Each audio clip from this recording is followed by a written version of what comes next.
लग्न होतं 5-7 वर्ष जाते, 7-8 वर्षानं आई शपथ सांगा आता तशी चालती का, आता तशी बोलते का, आता पाट्यावर बसताना ती हळुवारपणा असतो का, नाही आता होटासारखं चालतंय, सांबरासारखं वराडतंय आणि पाण्यात मस बसल्यासारखं बसते. मग 7-8 वर्षानं ते म्हणते मला वाटलं नसेल ही असे असेल, आणि तिला तर कुठं वाटलं होतं तू असाची. हे जर आधी वाटत असतं तर ह्या जगात लग्न झाली असती का, आधी कोणाला काय कळत.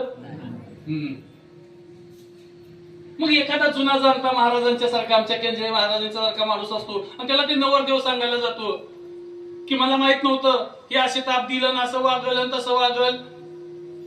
मग ते महाराज म्हणतात बाबा तू आता ओरडतोयस, मग जेव्हा बघायला गेला होतास तेव्हा काय भुलला, हे महत्वाचं, हे महत्वाचं आहे. जेव्हा बघायला गेला होतास काय भुलला होतास का, मला माहित नव्हतं ती तशी असेल. म्हणजे जी जशी आहे तशी न दिसल्यामुळं माणूस काय झाला भुलला. एखादी गोष्ट जशीच्या तशी न दिसता, म्हणजे विषय दुःखरूप असताना सुद्धा ते सुखरूप भासले की माणूस भुलतो.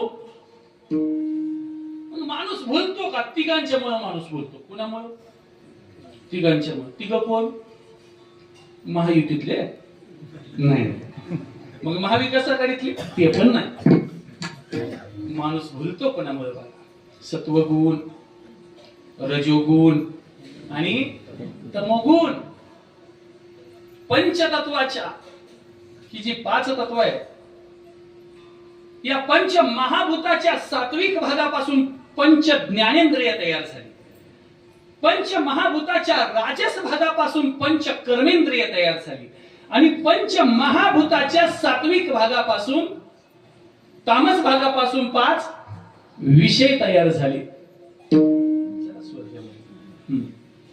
5 प्रकारचे विषय तयार झाले. कोणते हो 5 विषय माहित आहेत का तुम्हाला? 5 विषय कोणते? शब्द, स्पर्श, रूप, रस आणि गंध. हे 5 प्रकारचे विषय आहेत. आकाश तत्वापासून शब्द तयार झाला, वायू तत्वापासून स्पर्श विषय तयार झाला, जल तत्वापासून रस विषय तयार झाला, तेज तत्वापासून रूप विषय तयार झाला आणि पृथ्वी तत्वापासून गंध नावाचा विषय तयार झाला. आणि हे 5 प्रकारचे विषय आहेत. या विषयाकडे धाव घेणं हा इंद्रियांचा स्वभाव आहे आणि इंद्रियांच्या माध्यमातून जीवाला सुख